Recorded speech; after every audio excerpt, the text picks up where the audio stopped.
Bismillahirrahmanirrahim. Assalamualaikum warahmatullahi wabarakatuh. Selamat pagi teman-teman. Masih di titik balik perubahan.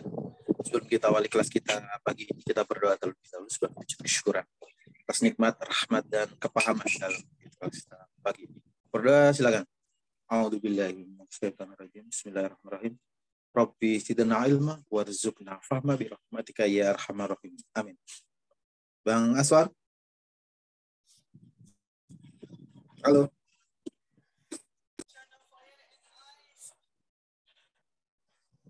Bang Aswar monitor. Oh ya, pemberitahuan teman-teman ya. Untuk mentoring bulan Mei, insya Allah tanggal 26 sampai 28 ya. Akhir bulan. Minggu ke-4 ya.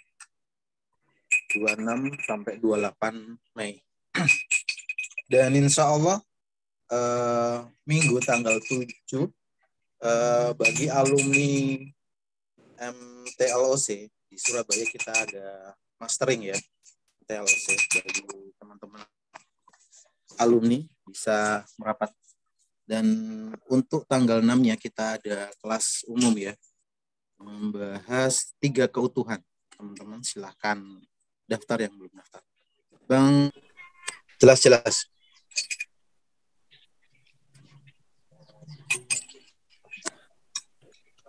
Oke ya, bismillahirrahmanirrahim. Assalamualaikum warahmatullahi wabarakatuh. Selamat pagi ya. Kita lanjutin kembali program harian kita. Jadi semalam kita sudah lihat ya bahwa setiap posisionalitas kehadiran itu punya dunianya sendiri, gitu. Punya ruang waktunya sendiri. Itu mungkin yang perlu perlu dicatat ya, bahwa Highlight ya, bahwa setiap posisionalitas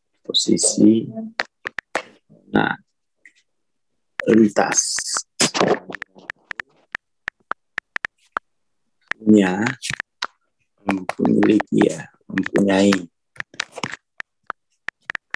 ruang waktunya masing-masing. Artinya punya dunianya sendiri gitu kan.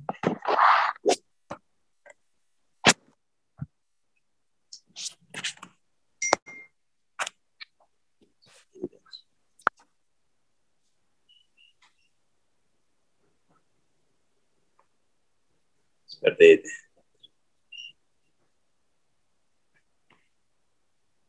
Jadi kemudian tuh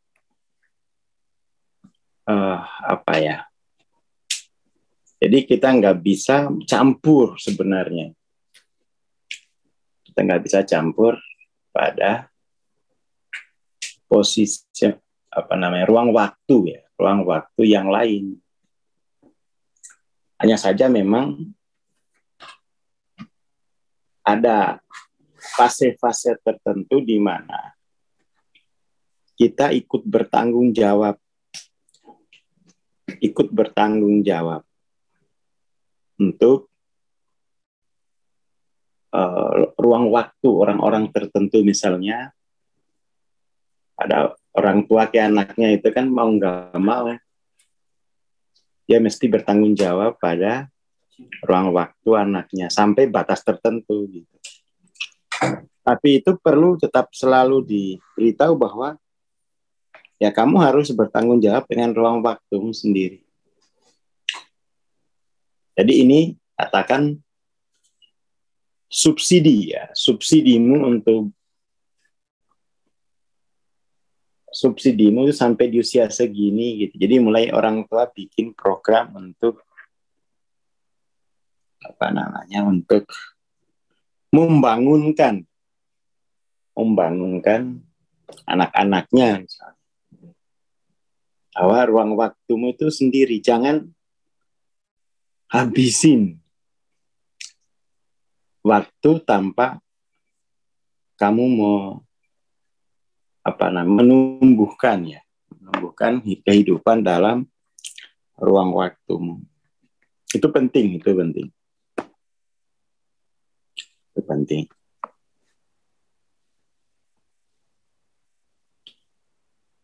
Pikiran manusia berasumsi bahwa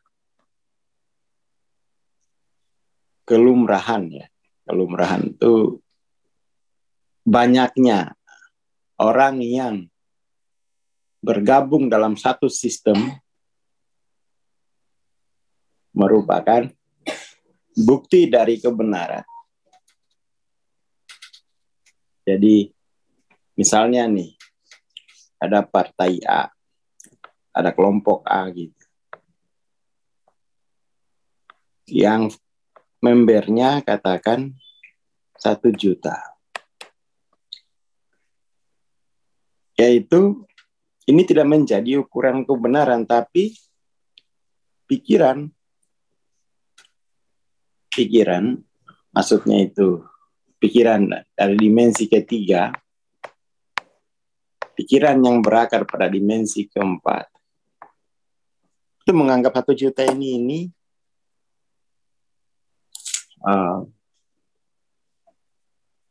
sebagai ukuran benar gitu ya. Padahal sejarah itu membuktikan kebalikannya. Ada istilahnya viral delusion. Popular delusion ini viral kalau sekarang kan. Sekarang itu kan orang kemudian dengan adanya teknologi kemudian tuh orang mencoba untuk meyakinkan kita bahwa yang viral itu yang benar tuh. Yang selalu begitu. Yang viral berarti itu adalah kebenaran. Kita akan tahu apa yang viral hari ini.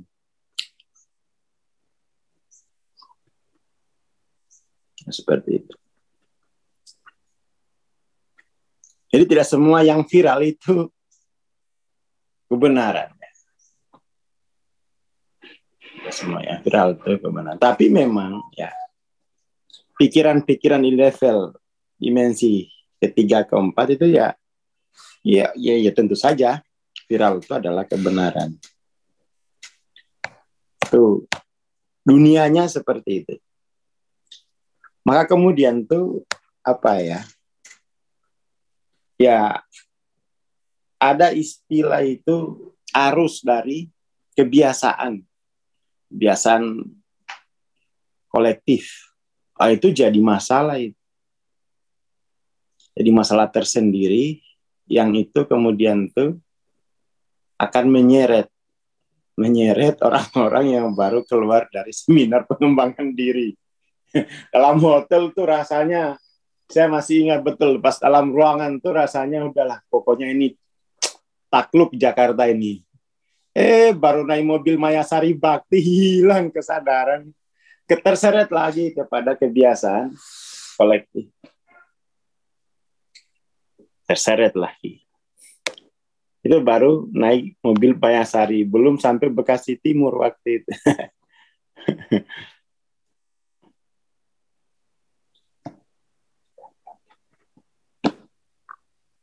Dan itu kita sadar tidak sadar. Sadar tidak sadar itu hanya ada 2 kemungkinan. Kita menjalani kebiasaan sadar kita atau terseret dalam kebiasaan kolektif. Ya kan?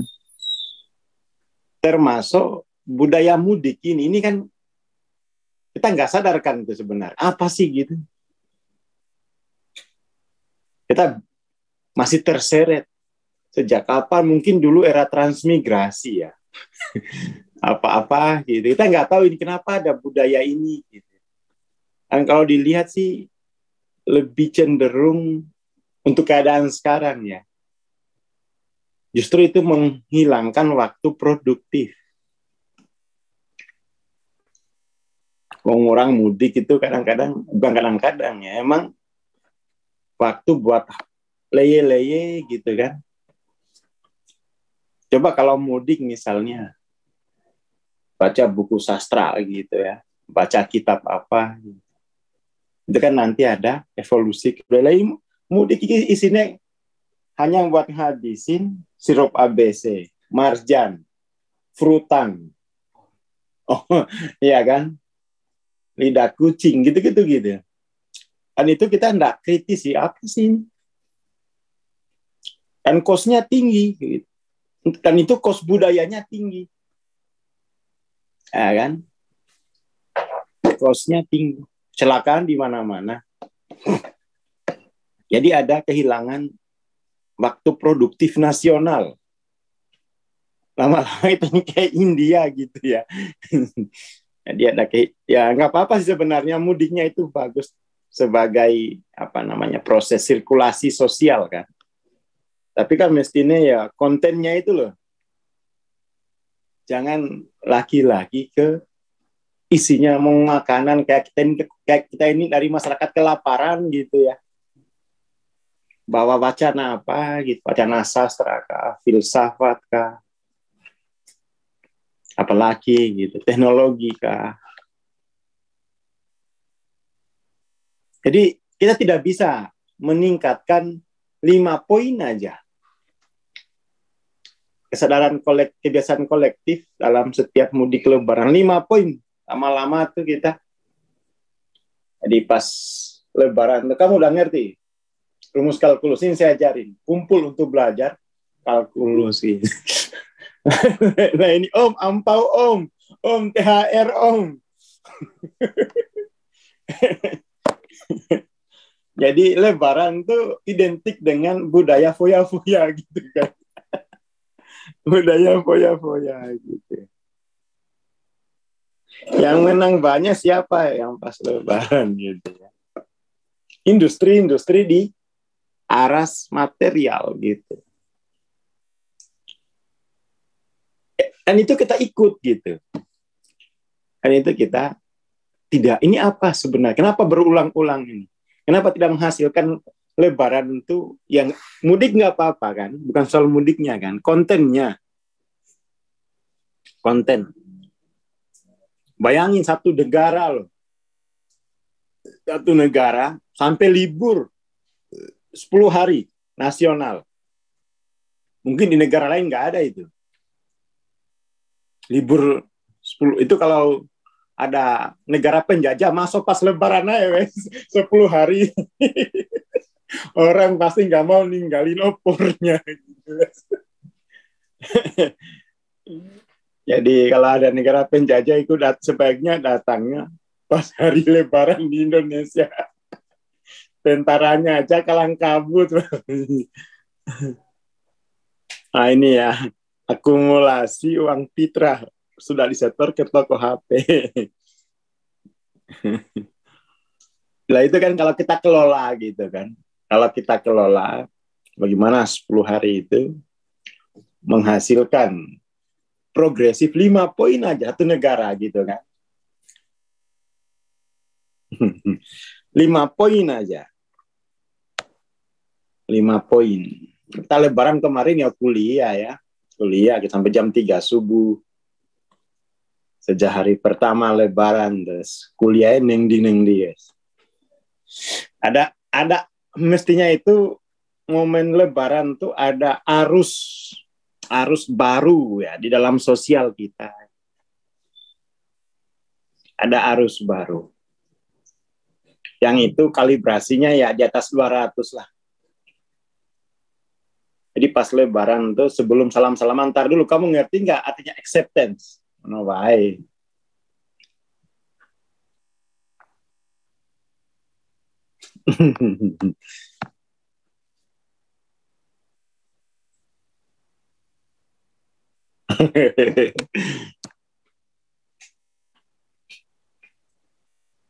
Itu kita perlu ya. Tapi itu pikiran kita tidak mampu menyadari itu karena ya itu udah umum dari kecil kita lihat itu. Kebiasaan itu tidak bisa lagi kita pertanyakan. Untuk mempertanyakannya aja itu kita nggak sanggup, nggak sanggup karena kita masih terseret arusnya gitu kan. Jiwa kita terseret arusnya. Coba misalnya nih, coba ya misalnya, pas Lebaran, selesai Idul Fitri, besoknya langsung puasa. Udah, selesai itu. Ya kan, nggak akan ada peningkatan pasien kolesterol setelah Lebaran gitu kan. Pipi tembem semua gitu, daging sapi, daging ayam.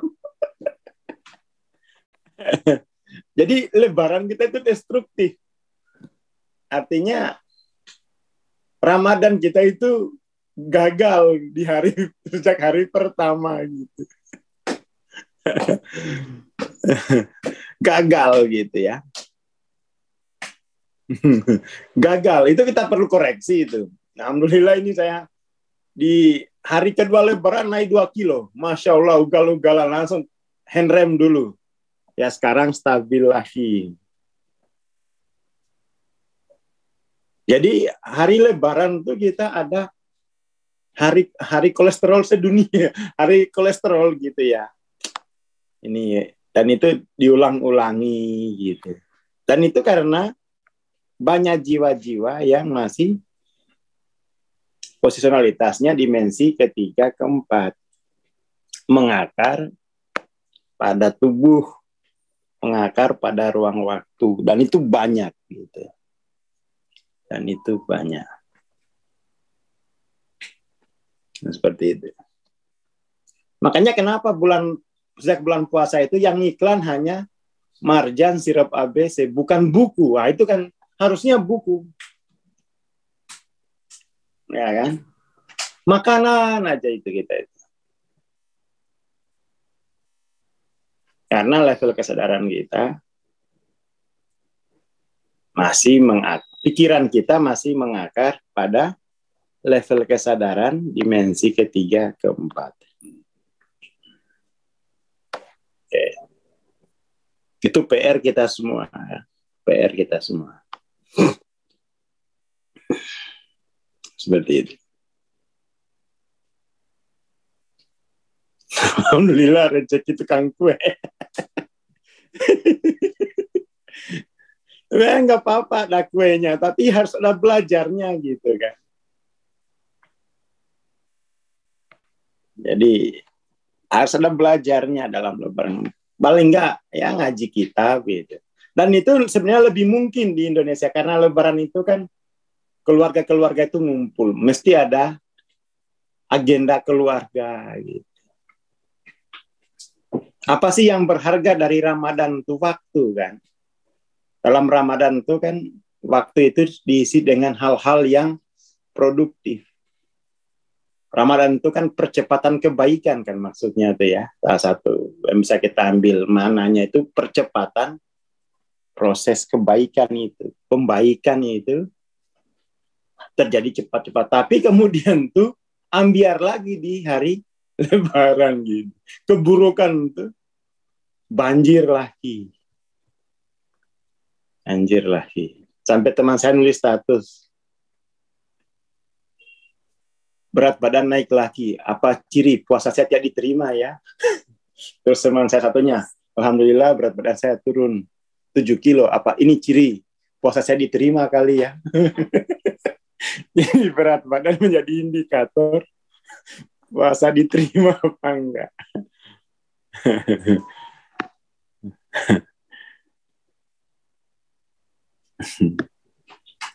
Itu kita harus bikin arus baru lah ya. Jangan diterus-teruskan. Karena gimana itu kita memberi contoh kan. Memberi contoh. Jadi yang jadi Lebaran itu tempat hiburan gitu-gitu yang penuh. Jadi kayak orang tuh merdeka dari penjara gitu ya. Jadi hari Lebaran tuh jadi puasa itu dianggap penjara. Penjara lalu Lebaran itu pembalasan dendamnya gitu. Secara radikal. Jadi kayak penjara gitu. Bukan pembebasan bulan Ramadan. Jadi mestinya bulan Ramadan itu pembebasan, sehingga kemudian itu di hari raya itu kita sudah perayaan kemerdekaan dari dimensi 3 ke 4. Jangan kebalik. Inilah definisi puasa itu kalau menahan. Puasa berarti menahan. Wah, akhirnya kan represi kan maksudnya menahan itu kan. Ini kita perlu, puasa itu jangan menahan, menerima. Kan beda antara menerima rasa lapar dengan menahan rasa lapar. Ini kalau definisi puasa menahan ya lebaran itu. Tahanan itu dilepas.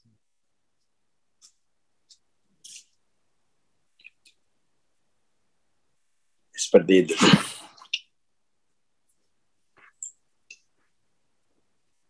Sebagaimana aku fisik mengenali gambar dan objek seperti kamera, pikiran adalah aku dari diri yang mengabadikan ilusi dari identitas pribadi yang unik dan terpisah yang digadaikan untuk menjadi pencetus pikiran, niat, hasrat, dan seterusnya.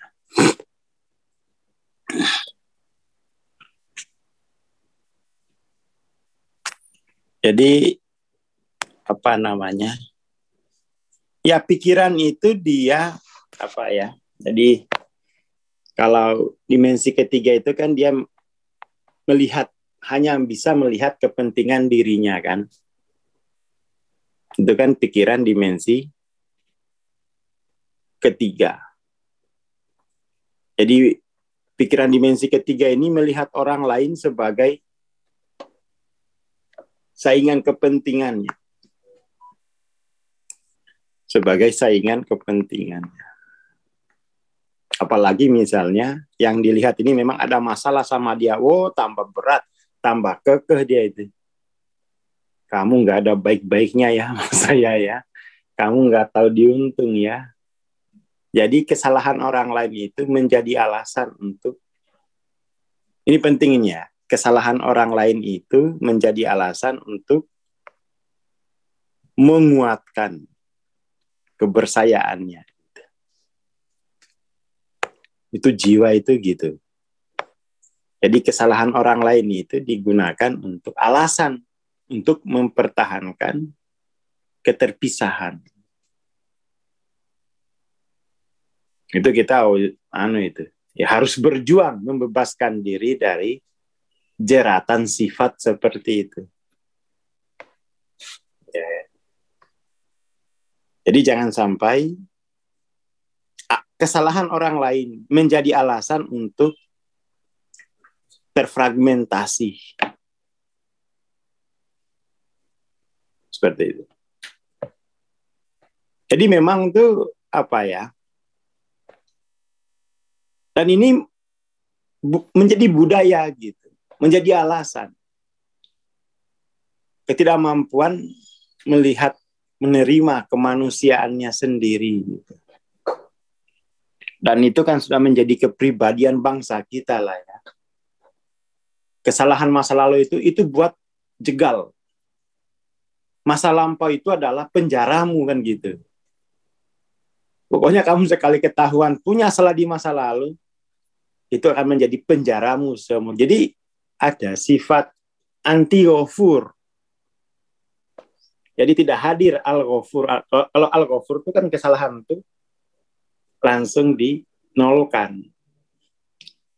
Kalau kita kan manipulatif, ya sih, aku udah maafkan, padahal nggak ngerti apa arti memaafkan itu. Memaafkan itu dikira aku nggak akan nyerang kamu, bukan. Tidak melihat orang itu dari masa lalunya. Nyatanya habis lebaran tetap saja orang dinilai dari masa lalunya. Itu di lebaran di Indonesia itu, di masyarakat kita yang masih begitu itu. Jadi pokoknya kalau orang sudah punya masa lalu buruk, itu menjadi kartu as untuk menjatuhkan dia. Baik di tingkat keluarga maupun di tingkat politik. Jadi masa lalu itu sebagai senjata untuk menghancurkan kemanusiaan. Wah, itu lebarannya kayaknya gagal itu. Ya kan? Jadi kesalahan orang di masa lalu dijadikan referensi selamanya. Itu artinya tidak ada ghafur. Tapi kita masih lebaran. Padahal jiwa kita belum mampu keluar dari konflik. Belum sembuh dari konflik-konfliknya dari masa lampau.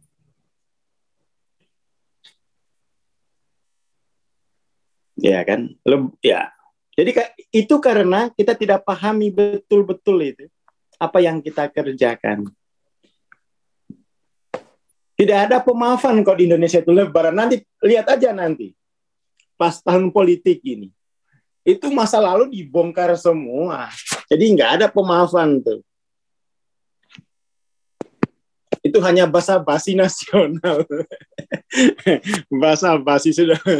Ya kan kalau ada lebaran tuh kita nggak akan lihat konten kampanye yang orientasinya nyerang masa lalu yang lain. Nggak akan. Di tingkat keluarga juga begitu. Setelah Ramadan tuh masih banyak suami yang belum termaafkan oleh istri. Setelah Lebaran tuh masih banyak suami-suami yang belum termaafkan oleh istrinya. Nyatanya ngungkit-ngungkit masa lalu.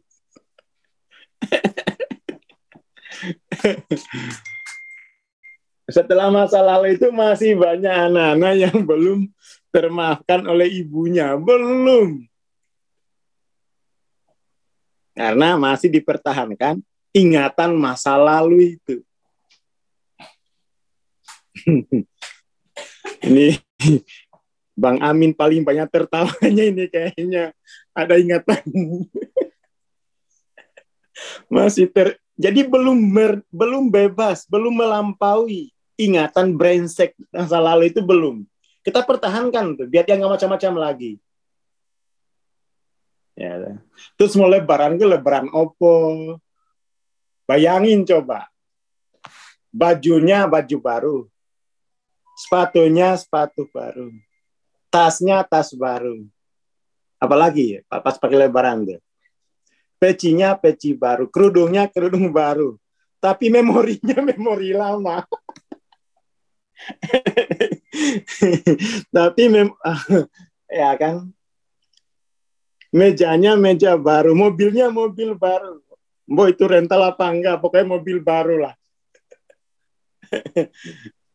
Ya kan, tetapi dia tidak bisa membebaskan dirinya dari kehidupan yang lama. Dia nggak hidup di kehidupan yang baru. Nggak hidup.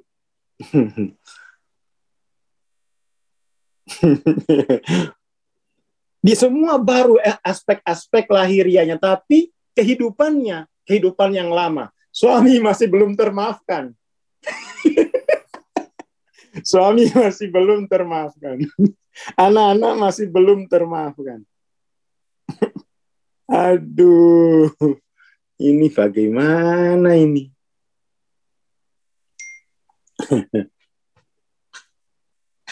Itu kita ya perlu dikoreksi lah lebaran. Dan itu harus menjadi tema ceramah Ramadan selama 30 hari itu. Indonesia ini perlu orang itu selama Ramadan yuk mudah melampaui kesalahan itu, mudah menerima kesalahan-kesalahan dalam kemanusiaan tuh. Karena itu memang ya nature kita kan gitu. Ini kadang-kadang tuh di kampung tuh gitu. Soalnya di kampung ini saya dengar laporan dari desa. Ada anak itu yang belum bisa memaafkan bapaknya. Atau ada ibu yang belum bisa memaafkan anak-anaknya, itu ada saya dengar di kampung. Waduh.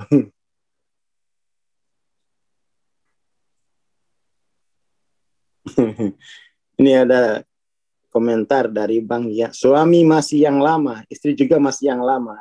Yang enak cari yang baru, Bang. Wah, ini kamu tambah tidak termaafkan ini. Ini kamu tambah tidak termaafkan ini kalau kayak gini. Jadi kita hidup lebaran tuh enggak, ya hanya yang baru-baru itu adalah aspek-aspek kasat matanya gitu. Batinnya itu masih belum sembuh kok. Masih belum sembuh. Nah, itu kan menyembuhkan batin itu kan. Sembuh. Itu aja lah Pak pagi ini ya. Jadi ini ya lebaran kita ini harus puasa lagi nih berarti. Karena di hari lebaran suami belum termaafkan, istri belum termaafkan, anak-anak masih dalam tetap anak-anak masih dihukumi dengan kesalahan-kesalahannya di masa lalunya. Terus lebarannya di mana? Lebarannya di mana gitu. Oke, ya. Ini perlu disosialisasikan. Terima kasih. Selamat pagi. Assalamualaikum warahmatullahi wabarakatuh. Waalaikumsalam warahmatullahi wabarakatuh. Terima kasih Bang Aswar, terima kasih teman-teman. Kita bertemu pekan depan insya Allah ya, karena besok udah waktunya Kamisan dan Minggu kita ada acara di Surabaya. Terima kasih, kita bertemu pekan depan insya Allah. Assalamualaikum warahmatullahi wabarakatuh. Selamat pagi dan selamat beraktivitas.